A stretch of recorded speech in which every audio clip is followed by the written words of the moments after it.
हाँ जी, चलिए तो अब निकालते हैं हम पीएच को कैलकुलेट करने के लिए क्या क्या फॉर्मूले होते हैं। ठीक, अब देखिए कुछ फॉर्मूले अपने लिए इंपॉर्टेंट है, फिर यहाँ से मैं आपको पीएच की डेफिनेशन दूंगा। ठीक, फिर हम अपने 10th के उस कुछ एक्सपेरिमेंटल वाले पार्ट पे आएंगे, है ना। तो जितना भी कुछ हमने पढ़ा उसमें से कुछ खास बातें ये हैं ध्यान में रखनी कि सर H+ आयन कंसनट्रेशन का मल्टीप्लाई अगर हम OH माइनस आयन कंसनट्रेशन यानी कि इसका जो गुणनफल होता है वो एक सर कांस्टेंट वैल्यू होती है जिसका नाम है सर 10⁻⁻14। ठीक, अब कुछ फॉर्मूले क्या है वो एक्चुअल में क्या है कि जो अपना H+ आयन कंसनट्रेशन होता है ना सर वो होता है 10⁻⁻⁻ का pH। ध्यान रखिएगा P स्मॉल है H कैपिटल है, ठीक है। एंड जो अपना OH माइनस आयन कंसनट्रेशन होता है ये सर होता है 10⁻⁻ का POH। क्या हो जाएगा सर POH, यानी कि अगर मुझे H+ आयन कंसनट्रेशन पता है तब मैं pH की वैल्यू निकाल सकता हूँ। अगर OH माइनस आयन कंसनट्रेशन पता है तो मैं सर POH की वैल्यू निकाल सकता हूँ। हाँ सर बिल्कुल ठीक। तो सर यहाँ से मुझे पता चला कि H+ आयन कंसनट्रेशन होता है 10⁻⁻ का pH, है ना। ये फॉर्मूलेज है, ठीक, जो हम आगे चल के 11th 12th में और डिटेल से पढ़ते हैं।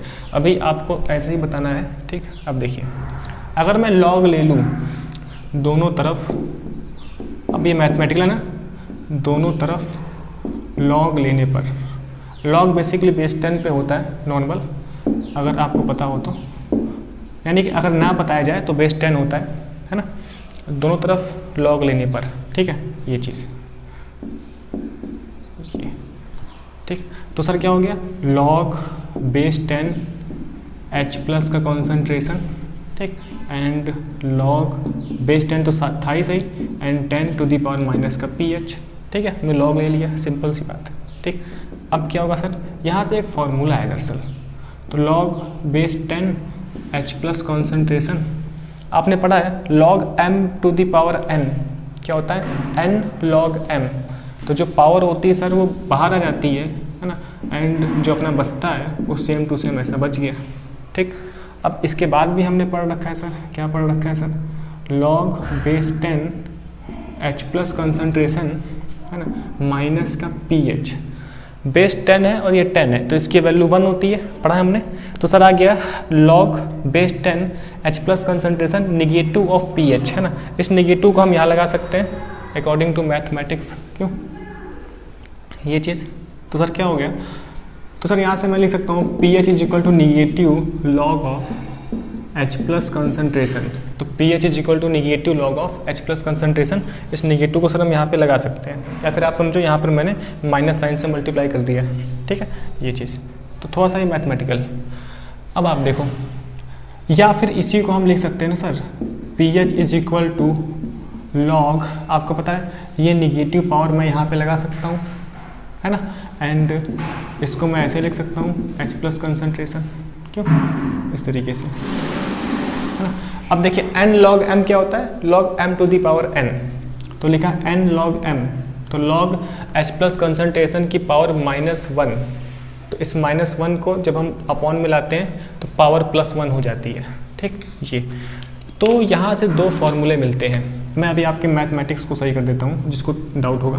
ठीक है, दो फॉर्मूले, तो यहाँ से ना pH की एक्चुअल में डेफिनेशन आती है, अगर आता है आपके एग्जाम में कि डिफाइन pH, तो हम क्या बोलेंगे negative log of H+ concentration is known as pH, यानी कि ऋणात्मक लघुगुणक, हम ऐसे बोलते हैं हाइड्रोजन आयन सांद्रता का ऋणात्मक लघुगुणक को हम pH बोलते हैं। ठीक है, आप लिख सकते हो हाइड्रोजन आयन सांद्रता, है ना। सर अभी बीच में आप बोल लो लिखने को, है ना, पहले आप लिख लो इसको फिर लिखिएगा, है ना। तो हाइड्रोजन आयन सांद्रता की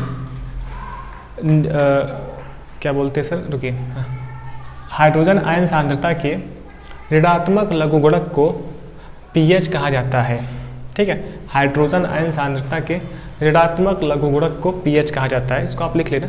ठीक है, समझे आप, ऐसे हाइड्रोजन आयन सांद्रता के ऋणात्मक यानी कि निगेटिव, तो हाइड्रोजन आयन सांद्रता के ऋणात्मक लघुगुणक, लघुगुणक यानी कि लॉग को pH कहा जाता है। ठीक, ऐसे इंग्लिश में थोड़ा सा जुबान तो मेरे सही है ना, negative log of H+ ion concentration is known as pH। ठीक, अब इसको मैं ऐसे भी लिख सकता हूँ, यहाँ से क्लियर है। ठीक है, तो ये कुछ pH के फॉर्मूले हैं जो मैंने यहाँ से समझे हैं, यानी कि pH निकालने के लिए एक ये फॉर्मूला, है ना। और pH निकालने के लिए एक ये फार्मूला, ठीक है, सिंपल सी बात, यहाँ तक क्लियर है सर। हाँ जी, अब देखिए, अब ठीक इसी प्रकार से ना सर आपने बोला कि sir OH minus ion concentration होता है 10 टू द पावर माइनस का POH, 10 to the power minus का POH। तो मैं यहाँ पर सेम वैसे लॉग ले लूँ तो अब मैं उतना नहीं कर रहा हूँ, log OH minus ion concentration, तो सर हो गया log base 10 to the power minus का POH, है ना, and sir log OH minus ion concentration and minus का POH and sir log base 10 and 10। तो सर ये हो गया अपना log OH minus ion concentration, क्यों, है ना सर, इसकी वैल्यू 1 होती है मुझे पता है मैथ के अकॉर्डिंग, तो माइनस POH, सर इसे मैं लिख सकता हूँ POH is equal to negative of log OH minus ion concentration, है ना। तो अगर मुझसे POH पूछा जाए, हालांकि 10th क्लास में नहीं पूछा जाएगा, बस बता दे रहा हूँ, है ना, तो सर मैं क्या बोलूँगा, हाइड्रोक्साइड आयन सांद्रता के ऋणात्मक लघुगणक को POH कहा जाता है ना। एंड यहाँ से एक दूसरा formula sir POH is equal to, आप ऐसे लिख सकते हो sir, log 1 upon OH minus ion concentration, क्योंकि इस माइनस वाले चीज़ को हम ऊपर लिखेंगे पावर के फॉर्म में, अब नीचे लाते तो सर वो पावर प्लस हो जाती है, ठीक। यानी कि POH अगर निकालना हुआ तो सर ये फार्मूला है POH निकालने के लिए, या फिर सर ये फार्मूला है, सिंपल सी बात है। यानी कि मुझे pH निकालने के लिए H प्लस आयन का कंसंट्रेशन पता होना चाहिए, ठीक। चलिए अब मैं आपको थोड़ा सा मैथ को सही कर दूँ, है ना।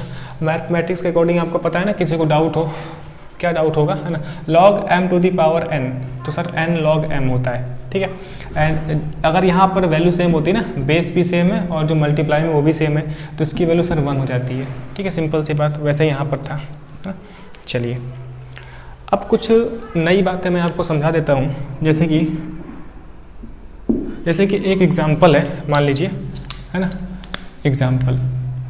अब एग्जाम्पल जैसे कि आप देखो, एग्जाम्पल मान लीजिए दिया है कि H plus ion concentration is equal to 10 to the power minus का 4 है, ठीक है। तो आप बताओ what is the value of pH, तब सर pH की वैल्यू क्या होगी, है ना। H प्लस आयन कॉन्सेंट्रेशन क्या sir 10 to the power minus का 4, तो pH की वैल्यू क्या होगी सर। pH निकालने के बहुत सारे रास्ते हैं, है ना, pH निकालने के बहुत सारे रास्ते हैं सर, कैसे कैसे रास्ते हैं, है ना। अगर मुझे H प्लस आयन कॉन्सेंट्रेशन पता है तो मैं यहाँ से pH निकाल सकता हूँ, सिंपल सी बात है ना। तो सर pH तो होता है सर फार्मूला अपना H plus ion concentration 10 to the power minus का pH and H plus ion concentration क्या दिया है 10 टू द पावर माइनस का 4, ये हो गया sir 10 to the power minus का pH। आपको पता है बेस अगर सेम होती है और इक्वल के फॉर्म में, तो मैं सर क्या लिख सकता हूँ, माइनस का 4 इक्वल टू माइनस का pH, तो ये कट जाएगा, तो sir pH is equal to 4 हो गया, तो यहाँ से सर pH 4 हो गया, है ना। pH 4 क्या बता रहा है कि ये एक एसिड होगा, मतलब जो भी सॉल्यूशन था जिसके लिए H प्लस आयन कंसंट्रेशन दिया था वो एक एसिड है, क्योंकि pH की वैल्यू 4 आई है, यानी कि 0 से 7 के बीच में आई है, ठीक। सेम इसी क्वेश्चन को हम सर इससे भी तो कर सकते थे सर, किससे, आपने बताया pH is equal to negative log of H plus ion concentration, है ना, negative log of H plus ion concentration, हाँ जी। तो sir pH is equal to हो जाएगा अपना निगेटिव लॉग ऑफ, अब ये लॉग बेस 10 होता है जो कि हमें अंडरस्टूड है, अपने से पता है, जब तक ना बोला जाए तब तक वो बेस 10 ही है, ठीक है। सर कुछ और भी होता है ना, एक बेस ई भी होता है जो हम 12th की मैथमेटिक्स में पढ़ते हैं, फिलहाल ये बेस 10 है हर जगह, अगर मैंने नहीं लिखा है फिर भी वो बेस 10 है, ठीक। अच्छा H plus ion concentration sir ji दिया था 10 टू द पावर माइनस का 4, ठीक। अब देखिए sir pH is equal to negative तो सर पहले से है, log m to the power n minus 4 इधर आएगा, है ना, बचेगा सर क्या, लॉग बेस 10 इंटू 10। अब देखिए sir pH is equal to आ गया माइनस माइनस प्लस का 4, इसकी वैल्यू 1, ये सर 1 होता है ना वैल्यू, तो pH 4 हो गया। तो आप ऐसे pH निकाल लें या फिर ऐसे pH निकाल लें, तो ये छोटे मोटे क्वेश्चन होते हैं, है ना। अब इसी तरीके से हम POH भी निकाल सकते हैं, ठीक है, POH भी निकाल सकते हैं, ठीक है, अगर मुझे OH minus ion concentration given है तो, ठीक, ऐसे। तो फिलहाल NCERT में इतने क्वेश्चंस भी नहीं है, मैंने आपको समझा दिया। तो pH के बारे में थोड़ा सा आइडिया लगा होगा आपको कि सर 0 से 14 के बीच में नंबर्स होते हैं, 0 से 7 के बीच में अगर नंबर आता है किसी एसिड किसी विलियन के लिए तो वो सर एसिड होगा, 7 से ऊपर निकलते हैं तो सर वो बेस के लिए वैल्यूज़ होती है, और 0 1 2 3 अगर ये नंबर्स हैं तो वो स्ट्रॉन्ग एसिड होगा, है ना। 4, 5, 6 है तो वीक एसिड होगा। 7 पे एग्जैक्ट न्यूट्रल होता है सर, है ना। एंड जो स्टार्टिंग के वैल्यूज़ है 8, 9, 10, 8, 9, 10 है ना के आसपास, है ना, ये सब जो वैल्यूज़ हैं ये वीक बेस को बताती है। इसके ऊपर जो वैल्यू है वो सर स्ट्रॉन्ग बेस को बताते हैं, ठीक है। और इस तरीके से कुछ आपने सर मैथमेटिकल फार्मूलेज भी आपको बता दिए। अच्छा, एक्चुअल में ये जो सब्जेक्ट था ना वो मैथमेटिकल वाला था, यानी कि हम लोग इस मैथमेटिक्स इन फार्मूलेज का यूज़ करके पीएच की वैल्यू को निकालते हैं, ठीक है। फिर हम पता लगाते हैं कि ये नंबर किस में लाई कर रहा है, तो एसिडिक होगा कि बेसिक होगा, ठीक। तो यहाँ तक सर क्लियर है ना। अच्छा, मैं आपको एक चार्ट दिखा देता हूँ, ठीक। एक मैं आपको चार्ट दिखाता हूँ। चार्ट थोड़ा सा इंग्लिश में है, इससे मुझे डरना नहीं है आपको, ठीक है। ठीक, चलिए, तो आपको एक चार्ट दिख रहा होगा, ठीक। अब इस चार्ट में जरा आप देखो, दिख रहा है, वही मैं वैल्यू को दिखा रहा हूँ। देखो आप, पीएच की वैल्यू 0 से स्टार्ट हुई, 1, 2, 3, 4, 5, 6, 7 तक जा रही है। 7 पे लिखा है सर न्यूट्रल, न्यूट्रल मैंने आपको बताया। फिर सर देखिए 8, 9, 10, 11, 12, 13, 14, ठीक है।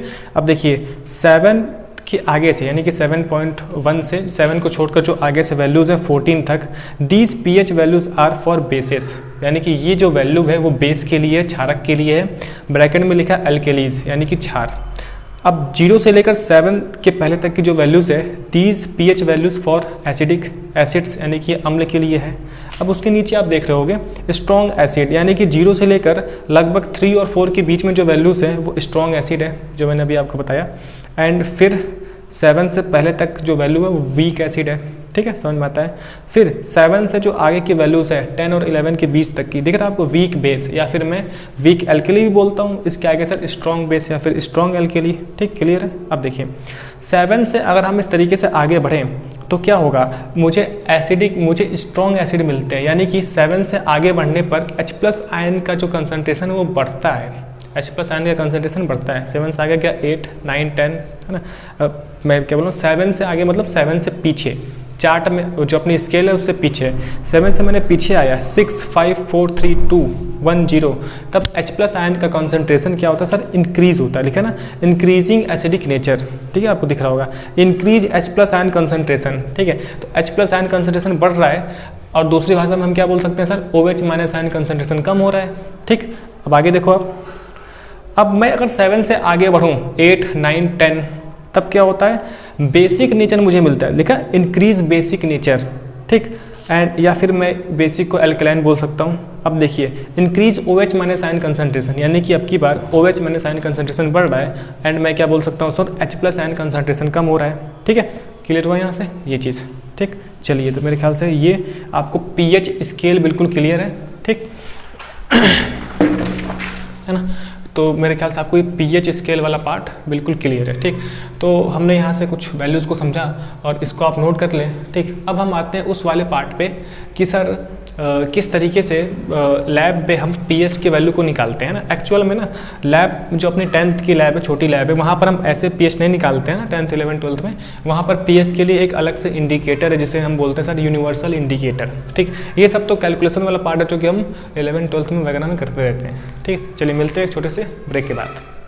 हाँ जी, चलिए, तो अभी तक हमने देखा कि पीएच के कुछ फार्मूलेज एंड पीएच निकालने के लिए किस तरीके से हम फार्मूले का यूज़ करते हैं, और कैसे अगर मुझे कंसंट्रेशन पता हो H+ आयन का तो हम पीएच निकालते हैं, ठीक। अच्छा, लेकिन अपने लैब में ना ऐसा काम नहीं होता है। देखिए अभी तक क्या था, बिल्कुल कहानी चल रही है प्योर, फिर भी अभी भी कहानी चल रही है।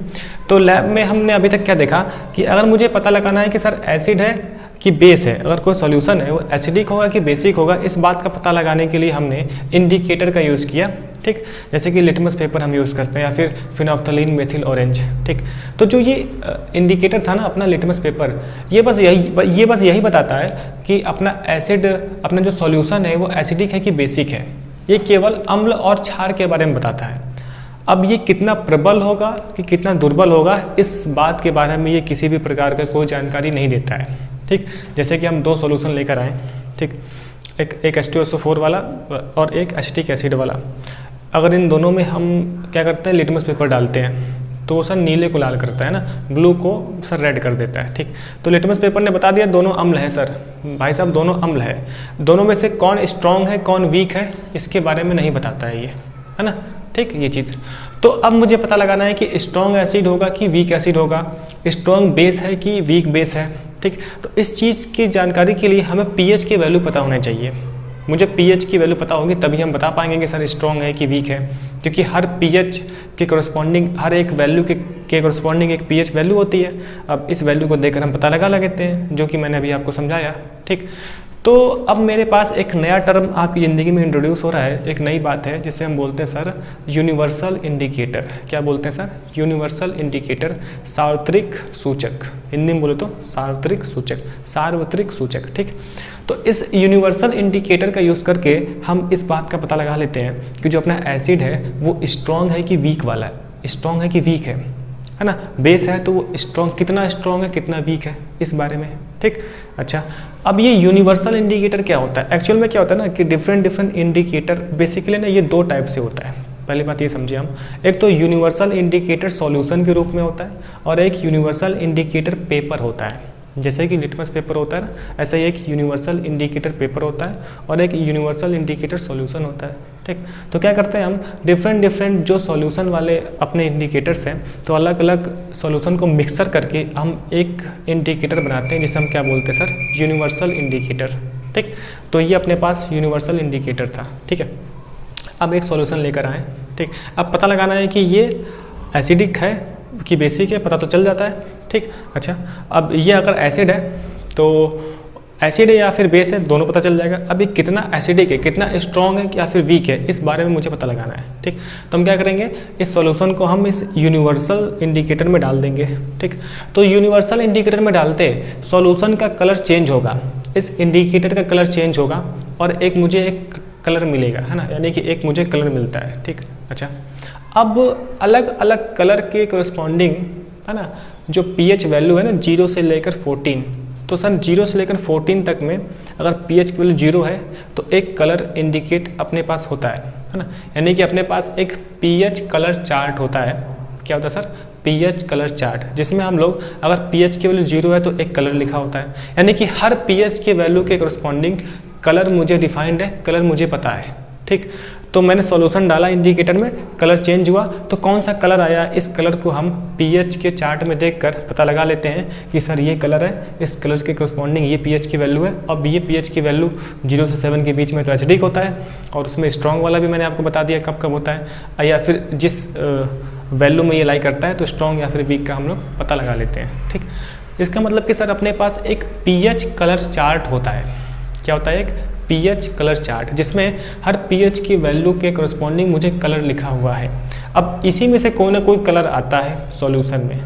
ठीक, यहाँ तक बात क्लियर है? अभी मैं वो आपको चार्ट दिखाता हूँ। ठीक, सेम ऐसा ही हम किसके साथ करते हैं? यूनिवर्सल इंडिकेटर पेपर के साथ। यूनिवर्सल इंडिकेटर पेपर के साथ सर सॉल्यूशन लेकर आए, पता नहीं क्या था, एसिडिक है कि बेसिक है, कुछ नहीं पता है। हम इस यूनिवर्सल इंडिकेटर पेपर को इसमें डिप करेंगे तो इसका कलर चेंज होगा। अब जो ये कलर आया, इस कलर को हम लोग पीएच कलर चार्ट में देख लेंगे।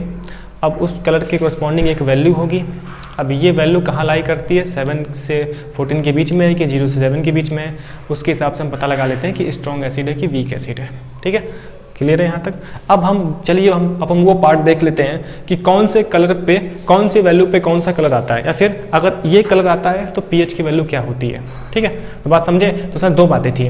आपने बताया कि यूनिवर्सल इंडिकेटर के प्रयोग से हम ये पता लगाएंगे कि अगर कोई एसिड है, विलियन एसिडिक है, तो कितना एसिडिक है, या फिर वीक है, कितना एसिडिक या फिर वीक है। अगर कोई सोल्यूशन बेसिक है तो कितना स्ट्रॉन्ग बेस है या फिर वीक बेस है, उसके बारे में हम लोग इस यूनिवर्सल इंडिकेटर से पता लगा लेते हैं। ठीक, फिर सर आपने बोला कि यूनिवर्सल इंडिकेटर सर दो प्रकार से है, एक तो विलियन के रूप में भी होता है और एक पेपर के रूप में भी होता है। और विलियन के रूप में है तो हम दूसरा विलियन उसमें ऐड करते हैं तो उसका कलर चेंज होता है। अब अगर ये कलर चेंज होकर एक मुझे कलर मिलता है, फिर आपने बोला कि सर इस कलर के संगत ना पीएच की वैल्यू डिफाइन होती है। अब उस पीएच की वैल्यू को देखकर हम पता लगा लेंगे कि एसिडिक है कि बेसिक है, स्ट्रॉन्ग है कि वीक है।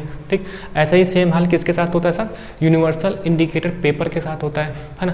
पेपर को हमने डिप किया सॉल्यूशन में, कलर आया, इस कलर को मैंने चार्ट में देखा कि इस कलर के हिसाब से सर पीएच की वैल्यू ही आती है।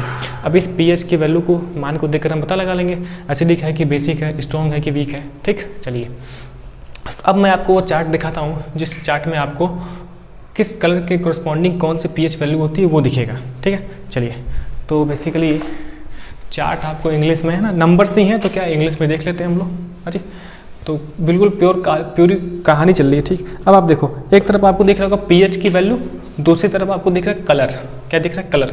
वैल्यूज याद रखने की जरूरत नहीं है, आप बस देख सकते हो। अगर पीएच की वैल्यू 0 होती है तो डार्क रेड कलर आता है। कैसा होता है सर? Dark red colour. यानी कि जो मैं सॉल्यूशन लिया था, है ना, जो इंडिकेटेड सॉल्यूशन था, इसमें मैं दूसरा सॉल्यूशन लाकर डाला और मुझे डार्क रेड कलर मिल गया। इसका मतलब कि ये pH 0 को इंडिकेट कर रहा है और pH 0 का मतलब स्ट्रॉन्ग एसिड है। बता दिया था ना। हाँ, अगर 1 होती है pH की वैल्यू तो रेड आता है, रेड मिलता है। ठीक, अभी मैं आपको वो pH कलर का चार्ट की एक पट्टी भी दिखा दूंगा इसके नीचे, चार्ट की एक पट्टी जिसमें आपको कलर दिख रहा होगा। ठीक, तो रेड आता है, 1 पे भी रेड आता है, 2 पे भी रेड आता है, लेकिन थोड़ा सा कलर में चेंज होता है। pH की वैल्यू अगर 3 है तो आपको दिख रहा होगा, अगर 3 है तो ऑरेंज रेड है। pH 3 पर सर ऑरेंज रेड आता है। ठीक, अगर pH की वैल्यू 4 है तो ऑरेंज कलर आता है।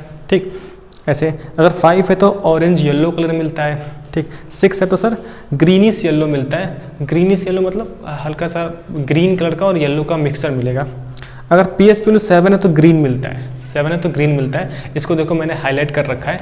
ठीक, यानी कि सर जो वाटर है, 7 का मतलब न्यूट्रल। इट मीन्स अगर मैं यूनिवर्सल इंडिकेटर लेकर आऊँ, इसमें मैं वाटर डाल दूँ तो इस सोल्यूशन का कलर ग्रीन हो जाएगा। ग्रीन होते मुझे पता चला ग्रीन का मतलब सर pH वैल्यू 7, यानी कि ये न्यूट्रल सोल्यूशन है, यानी कि वाटर न्यूट्रल होता है। ठीक है, ऐसे अगर 8 होता है pH की वैल्यू तो ग्रीनिश ब्लू मिलता है, ग्रीन ब्लू मिलता है ना। 9 होता है तो सर मुझे ब्लू मिलता है। अगर 9 है, अगर मुझे ब्लू कलर आया यानी कि वो pH 9 को इंडिकेट कर रहा है। 9 का मतलब होना सर पक्का ये क्षार होगा कि 7 से बड़ा है। 7 से बड़ा 8, 9, 10 तक के तो वीक बेस होते हैं, यानी कि सर ये अपना दुर्बल वाला क्षार है। ठीक, अब आगे बढ़ते हैं। 10 है तो नेवी ब्लू कलर मिलता है 10 पे। 11 पे मुझे पर्पल मिलता है। ठीक है, फिर 12 पे डार्क पर्पल मिलता है। 13 पे वायलेट एंड 14 पे भी वायलेट, है ना। यानी कि अगर सॉल्यूशन वायलेट कलर का आता है तो वो स्ट्रॉन्ग बेस होता है, अगर रेड कलर का आता है तो वो वीक एसिड होता है। ठीक है, तो बात समझे आप। तो यानी कि जितने भी जो आपने पढ़ा होगा ना, एक हॉट कलर होता है, एक वार्म कलर होता है, एक कोल्ड वाले होते हैं। तो जितने भी वार्म कलर होते हैं ना, जैसे कि रेड, ऑरेंज, येलो, यानी कि अगर इस टाइप पे कलर आता है तो पक्का एसिड है। और अगर कोल्ड कलर आते हैं जैसे कि ब्लू, नेवी ब्लू, है ना, एंड जो अपना ये पर्पल, वॉयलेट, है ना, अगर इस टाइप के कलर मिलते हैं, ग्रीन, ब्लू, ग्रीन देखा, ब्लू देखा, पर्पल, वॉयलेट, तो ऐसे कलर अगर आ रहे हैं इसका मतलब कि सॉल्यूशन अपना बेसिक नेचर का बेसिक है ना। अच्छा, ये क्लियर है। तो इस कलर्स के हिसाब से हम पता लगाते हैं कि pH की वैल्यू क्या है। तो लैब में हम ऐसे पता लगाते हैं, कलर को देखकर pH की वैल्यू क्या होगी, है ना। और इस pH को हम लोग कैलकुलेट भी कर सकते हैं उन सब फॉर्मूले से, है ना। फॉर्मूलेस का यूज़ 10th में इतना कुछ नहीं है ना, बस देखने के लिए उतना था। हाँ जी, तो मैं आपको दिखा रहा हूँ अभी pH का जो वो pH कलर जो चार्ट है ना, आपको चार्ट भी दिख रहा होगा, वो पट्टी दिख रही होगी, दिख रहा है आपको। 7 पे लिखा है न्यूट्रल, 7 से मैंने पीछे आया, 6, 5, 4, 3, 2, 1 लिखा है मोर एसिडिक। 7 से आगे बढ़ा, 8, 9, 10 लिखा है मोर एल्केलाइन। देखो आपको अलग अलग कलर शो हो रहे होंगे, दिख रहा है कलर, दिख रहा है। तो 1 से लेकर 7 के बीच में जो भी कलर्स है ना, ये सब वार्म कलर हैं, वार्म, जैसे कोई रेड है, ऑरेंज है, येलो है, इस टाइप के कलर हैं। 7 से लेकर 14 तक के बीच में सभी कोल्ड कलर हैं, दिख रहा है आपको, ग्रीन, ब्लू, नेवी ब्लू, है ना, वायलेट टाइप के ऐसे कलर्स हैं। ठीक, तो इनसे आप लगाते हैं, इससे आप लोग पता लगाते हैं कि किस तरीके के pH की वैल्यू पर कौन से कलर में कौन से pH की वैल्यू आ रही है। इस pH की वैल्यू से एसिडिक होगा कि बेसिक होगा सॉल्यूशन, इस बात का हम पता लगा लेते हैं। ठीक, चलिए मैं आपको नीचे एक और pH चार्ट दिखा रहा हूँ कलर का, जहाँ पर डिफरेंट आपको डिफरेंट क्या दिख रहे होंगे, अलग अलग प्रकार के जो भी है ना ऑब्जेक्ट हैं, सब्सटेंस दिख रहे हैं, है ना। और वो एसिडिक है, बेसिक है, उस बारे में भी आपको वहाँ पे इंडिकेट हुआ है कि अगर विनेगर है तो यहाँ पर लाई करेगा, अगर कोई बेस है तो वहाँ पे लाई करेगा। ठीक है, तो उसमें कुछ घरेलू सामान भी होंगे। ठीक, वो आप ज़रा डायग्राम में देख लीजिए और उसको थोड़ा सा देख लीजिए, पढ़ लीजिए बस ऐसे। ठीक है, आपको दिखाने के लिए है। ठीक, तो मेरे ख्याल से सर अब इसमें से एक काम की बात ध्यान रख सकते हो आप कि न्यूट्रल सोल्यूशन के लिए ना जो pH का कलर है वो ग्रीन आता है। कैसा आता है सर? ग्रीन आता है। कैसा? ग्रीन, यानी कि न्यूट्रल के लिए ग्रीन आता है, ग्रीन। ठीक है, ये चीज़ क्लियर है। चलिए अब एक NCERT की एक्टिविटी है। ठीक, हाँ जी, तो एक NCERT की एक्टिविटी है। उस एक्टिविटी में क्या है कि देखिए ये पता लगाना है कि जो अपना कुछ सब्सटेंस दिए हुए हैं, है ना, वो एसिडिक हैं तो किस पीएच रेंज में लाई करेंगे उसके बारे में पता लगाना, ठीक है। अच्छा, कुछ चीज़ें मैं आपको बता दूं, जैसे कि कुछ विलियन के पीएच आपको पता होना चाहिए। जैसे कि विलियन जैसे वाटर है तो उसका सर 7 होता है, एंड उसका जो पीएच कलर आ रहा है वो सर ग्रीन आ रहा है, ठीक, ऐसे। चलिए, अब मैंने आपको यहाँ पर पीएच कलर चार्ट आपको बता दिया है ना, एंड जो यूनिवर्सल इंडिकेटर बता दिया पेपर के रूप में होता है, और फिर मैंने आपको बता दिया कि सॉल्यूशन के रूप में भी होता है, ठीक। चलिए, अब आते हैं हम एनसीईआरटी की एक्टिविटी 2.11 पे। दिख रहा है आपको 2.11 एनसीईआरटी की एक्टिविटी, ठीक है। हो सकता है कि ये वीडियो पार्ट 2 में चली जाए क्योंकि एक ही दिन रिकॉर्ड हो रही है, ठीक है। तो आपको वो वीडियो और ये वीडियो साथ में देखना है, ठीक है। चलिए, तो इसमें क्या है, देखिए ऑब्जेक्ट मेरा है दिए गए पदार्थ के पीएच मानों की जांच करना है। तो पीएच मुझे मान निकालने हैं, ठीक है, आपको दिख रहा है। अच्छा, अरे अब देखिए सारणी 2.2 में दिए गए विलयनों के पीएच मानों की जांच करते हैं, प्रेक्षण को नोट करते हैं, ठीक। अच्छा, प्रेक्षण के आधार पर प्रत्येक पदार्थ की प्रकृति की जांच करते हैं, है ना, प्रत्येक पदार्थ की प्रकृति कि वो अम्लीय होगी कि क्षारीय होगी, ठीक है। तो आपको एक टेबल दिख रही होगी, है ना। एक्चुअल में इस टेबल में सभी आंसर दिए हुए हैं, इस टेबल को आप देख लो, है ना। जैसे कि अब देखो, आप टेबल देखो, मजा आएगा, है ना। टेबल में लिखा है, एक तरफ लिखा है सीरियल नंबर यानी क्रमांक दिख रहा है, फिर अपना है सॉल्यूशन, फिर क्या सर, पीएच का रंग, पीएच पत्र का रंग, है ना। तो यहाँ पर इन्होंने लैब में वो यूनिवर्सल इंडिकेटर पेपर यूज किया है ना, पीएच पत्र यूज किया है, पेपर, ठीक। लगभग पीएच का मान भी लिखा है और पदार्थ की प्रकृति भी लिखी हुई है, दिख रहा है आपको चार्ट में, ठीक। तो मैं आपको पढ़ता हूँ, मजा आएगा, अभी देखिए आप। तो पहला लिखा है लार, खाने के पहले, तो जो लार होता है ना, सैलिवरी बोलते शायद, है ना, लार सलाइवा, लार। तो अभी खाने से पहले जो लार था ना, लार का हमने चेक किया, देखा। तो जो भी सॉल्यूशन के फॉर्म में, सर किसका पीएच निकालेंगे, जो भी सॉल्यूशन के फॉर्म में, हमारे बॉडी में बहुत सारे सॉल्यूशन है ना, तो पीएच की जो वैल्यू है वो बॉडी के लिए बहुत इंपॉर्टेंट है ना, कि जो भी हम खाना खा रहे हैं उसमें पीएच की वैल्यू क्या है, लार में पीएच की वैल्यू क्या है, स्टमक में जो HCl बन रहा है उसका पीएच कितना है, क्योंकि एक्चुअल में, अच्छा, इसका डेली लाइफ में भी बहुत यूज है। अगर पीएच की वैल्यू कम है यानी कि वो एसिडिक है तो हमारे लिए हानिकारक है। तो एक कुछ डिफरेंट ऑब्जेक्ट के लिए जो भी चीज़ें हम खाते हैं फूड के रूप में, उनका पीएच का रेंज ना डिफाइन होता है कि अगर ये खाना इस पीएच के रेंज में तभी हमारे लिए लाभदायक है, वरना वो नुकसान करता है ना। तो दैनिक जीवन में भी एक हेडिंग एनसीईआरटी में, उसको आप पढ़ लीजिएगा, जो कि पीएच से रिलेटेड है, मैं आपके लिए पढ़ दूंगा एक बार, ठीक। खैर, इस पर हम आते हैं। तो आपको चार्ट दिख रहा है, क्रमांक सर लिखा है विलियन, लार खाने के पहले, पीएच पत्र का रंग हरा होता है, हरा ग्रीन टाइप, यानी कि होना हो सर ये, है ना, लगभग हरा दिख रहा है, एंड पीएच का मान लगभग आता है 6.7, लगभग 6.7। तो सर 7 से कम है, 7 से कम है तो प्रकृति कैसी होगी, अम्लीय होगी, अम्लीय लिखा है। लार खाने के बाद भी जो रंग कैसा है, हरा आ रहा है, यानी कि जो लार थी, अब हमने खाना खा लिया, तब हमने लार को चेक किया तो ये भी हरा आ रहा है। तो ये पीएच लगभग 6.3 के आसपास आता है, ठीक है। ये सर कैसे एग्जैक्ट कैसे 6.3 हो रही, ये सब कैलकुलेट किया गया है ना। तो दिख रहा है प्रकृति अम्लीय है, अम्लीय प्रकृति है, ठीक है। बस जानकारी के लिए, नींबू का रस पता है ना सर, अम्लीय होता है, पहले हम पढ़ चुके हैं। आपने पढ़ा कि अम्ल स्वाद में खट्टे होते हैं, क्या पढ़ा है ना, स्वाद में खट्टे होते हैं ना, अम्ल, है ना। ये तो जितने भी विटामिन सी वाले सोर्स है ना, उसमें एसिडिक होता है, एसिड होता है। अब कितना एसिड है, तो अम्ल, है ना, नींबू का रस, पीएच का रंग कैसा है, नारंगी, ठीक। 2 से 4 के बीच, देखा, 2 से 4 के बीच, 2.4 लिखा है ना, 2.4 है इसका पीएच वैल्यू, यानी कि बहुत ही एसिडिक नेचर का है, अम्लीय, स्ट्रॉन्ग एसिड में आएगा, है ना। रंग रहित वातित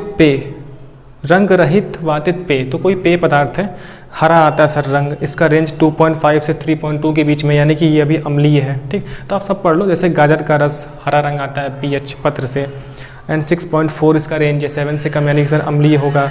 कॉफ़ी का रंग हरा नीला आता है, एंड 5 से 6 के बीच में इसका रेंज आ रहा है, ठीक है, तो अम्लीय है। टमाटर का रस सर पीला रंग आता है पीएच पत्र से, एंड 4 इसका पीएच रेंज है, तो अम्लीय है। यानी कि लगभग जो खाने पीने की चीज़ें हैं ना, वो सर अपना अम्लीय ही है।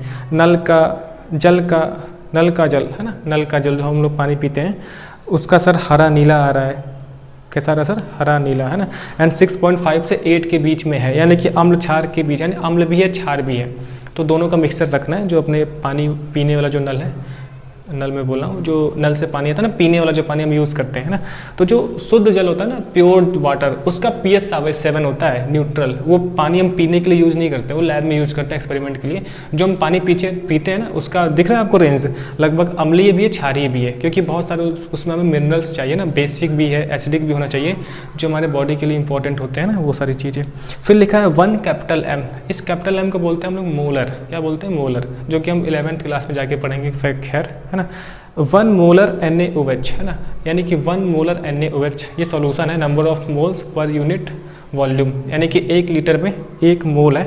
आपने पढ़ा है 9th क्लास में, आपने मोल पढ़ा होगा, मोल पढ़ा है आपने, मोलैरिटी पढ़ा होगा, मोलैरिटी पढ़ा होगा शायद आपने, मोलैरिटी पक्का पढ़ा होगा ना, 9th में पढ़ा molarity, number of moles per unit of volume है ना, यानी कि कितने आयतन में मोलों की संख्या, ठीक है।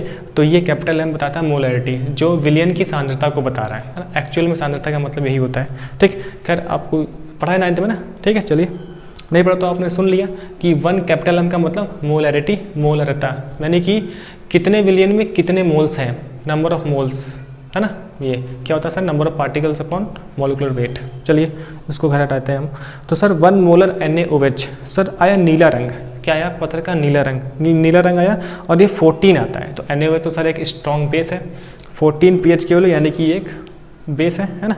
और बेस तो सर क्षारकीय लिखा हुआ है, यानी कि सर एल्केलाइन या फिर बेसिक। 1 मोलर HCl एक स्ट्रॉन्ग एसिड है ना। तो 0.1 लगभग, देखिए 0.1, रंग इसका लाल आता है, यानी कि जो स्ट्रॉन्ग वाले हैं ना एसिड जो होते हैं वो लगभग लाल वाल ऐसे ही कलर आते हैं। 0.1 है इसका pH वैल्यू, तो अम्ल है कि स्ट्रॉन्ग अम्ल है ना, अम्लीय है, ठीक है, सिंपल सी बात, अम्लीय। नीचे आपको एक चार्ट भी दिख रहा होगा, इस चार्ट में मैंने हर वैल्यू को डिफाइन कर दिया है ना, दिख रहा है आपको, दिख रहा है 0 से लेकर 14 तक के। 14 पे मैंने इंडिकेट किया सर सोडियम हाइड्रोक्साइड लगभग 14 pH वैल्यू। 10 पे इंडिकेट है मिल्क ऑफ मैग्नीशियम अपने पास सॉल्यूशन है, इसकी वैल्यू 10 है।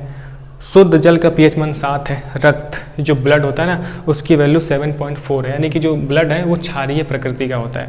कभी आपने ब्लड चूसा हो, ब्लड अगर आपने चाट उठ के देखा हो तो वो थोड़ा सा खट्टा स्वाद आएगा ब्लड का, क्योंकि ब्लड क्या है, ब्लड नेचर में वो क्षारीय प्रकृति का है ना। pH की वैल्यू 7.4 के आसपास है, ठीक है। ये कभी कभार ऑब्जेक्टिव क्वेश्चन में पूछते भी है ना pH की वैल्यू कितनी है। कई बार जो गवर्नमेंट टाइप के एग्जाम्स होते हैं ना, वहाँ 10th की केमिस्ट्री तो आती है, 10th की साइंस, वहाँ पे pH की वैल्यू पूछ लेते हैं वो लोग। अब देखो नींबू का रस लगभग 2.2 है ना, नींबू का रस है कि स्ट्रॉन्ग एसिड है ना। जठर रस है ना लगभग 1.2 के आसपास है। तो फिर नीचे आपको एक मैंने टेबल भी दिखा दी जो कि NCERT के लिए था, ठीक है। मेरे ख्याल से तक क्लियर है, ठीक। अब देखिए, अब इसके बाद जो हेडिंग आती है वो है दैनिक जीवन में pH का क्या मतलब होता है। तो दैनिक जीवन में मैंने आपको बता ही दिया कि बहुत जहाँ भी चीज़ें सॉल्यूशन के रूप में, अब कुछ हेडिंग्स हैं NCERT में, वो मैं हेडिंग आपको अगली क्लास के लिए पढ़ लूँगा। अब मैंने बहुत कुछ आपको पढ़ा दिया है ना, एसिड बेस पूरा पढ़ा दिया, एसिड बेस से related strong acid weak acid कैसे पहचानेंगे मैंने ये भी आपको बता दिया। pH वाली पूरी कहानी भी मैंने आपको समझा दी। आप एक ध्यान रखिएगा, व्हाट इज़ pH, यानी कि pH क्या होता है, इसका एक डेफिनेशन याद कर लें, है ना, कि हाइड्रोजन आयन सांद्रता के ऋणात्मक लघु गुणक को pH कहते हैं ना। ये तो मैंने आपको समझाने वाला काम कर दिया है, क्योंकि अब इसमें मैं लिखवाने चाहूँगा तो बहुत समय वेस्ट होगा, ठीक। मेरे ख्याल से इतनी कहानी सुनने के बाद आप बहुत कुछ लिख सकते हो आप, और आपके पास अवतार विद्या टाइप की चीज़ें तो होती ही हैं वहाँ से थ्योरी पढ़ने के लिए, डेफिनेशंस पढ़ने के लिए, ठीक है। तो मेरे ख्याल से मैंने आपको ये समझा दिया और मैंने आपको ये एक्सपेरिमेंट भी बता दिया। अब इसके बाद एक बचता है सॉल्ट वाला पार्ट, यानी कि लवण, कि सॉल्ट में कौन कौन से इंपॉर्टेंट सॉल्ट है, वैसे बहुत कुछ है ना। तो हम कुछ इंपॉर्टेंट सॉल्ट के बारे में पढ़ेंगे और इन सॉल्ट की प्रॉपर्टीज़, रिएक्शंस वगैरह के बारे में भी देखेंगे, ठीक है। तो नेक्स्ट क्लास में, खैर ये वीडियो ही आपको 2 पार्ट में दिख रही होगी, जो कि एक ही दिन लगातार रिकॉर्ड हुआ है, तो इसको 2 पार्ट में करना पड़ा, है ना।